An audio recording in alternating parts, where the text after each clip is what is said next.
Welcome to Straight Talk with Thane. My name is Stephen Thane.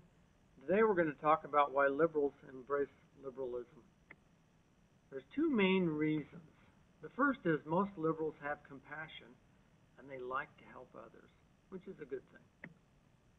Some are power hungry. But I have three questions for liberals.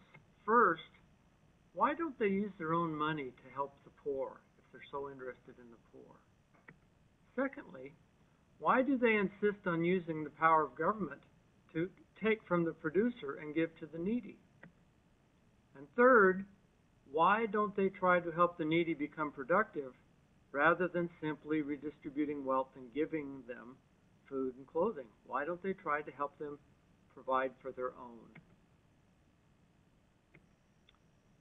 There are some liberal economic fallacies that really bother me. Liberals have a misunderstanding about wealth. They think wealth is omnipresent and static. It's just always going to be there. All they have to do is use it. And it'll always be there. Like a water behind a reservoir. They don't have to do anything. It's just there. No work or care is needed to be taken to make sure the supply of wealth continues. Wealth simply happens as if by magic.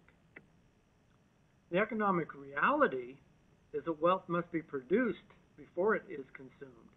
Someone has to milk the cow to get the milk before we can drink it. Someone has to put the wealth on the conveyor before someone can take that wealth off. So if we want to eat, it needs to be produced. If we want to use gasoline, it has to be produced. If we want shoes, they have to be produced and made. And if we want to use electronic devices, they have to be fabricated, designed, and made. So who puts wealth on the conveyor? The farmer does.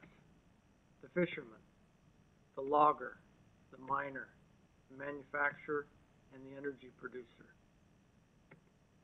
And what industries do liberals seem to dislike? Well, farming, fishing, logging, mining, manufacturing, and energy production. Interesting, isn't it? So why do liberals seem to dislike production when without production there's no wealth to consume?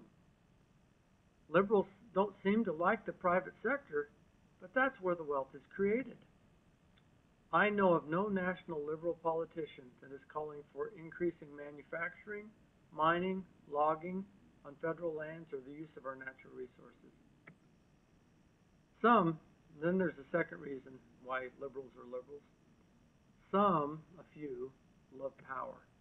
They support the growth of government, support deficit spending, support the federal government over state governments, distrust the role of the family, want to increase entitlement spending, want to increase tax rates to tax the rich, which usually means the middle class. And all of these positions inhibit production. Liberalism violates the principle taught in the story of the little red hen, that all of us must work. The principle taught in the story of the golden goose, which basically says wealth has to be produced every day. If it is taken too quickly, the goose dies and the wealth is lost. And Genesis 3:19 that says in order to eat, men have to work. Talk to you again later.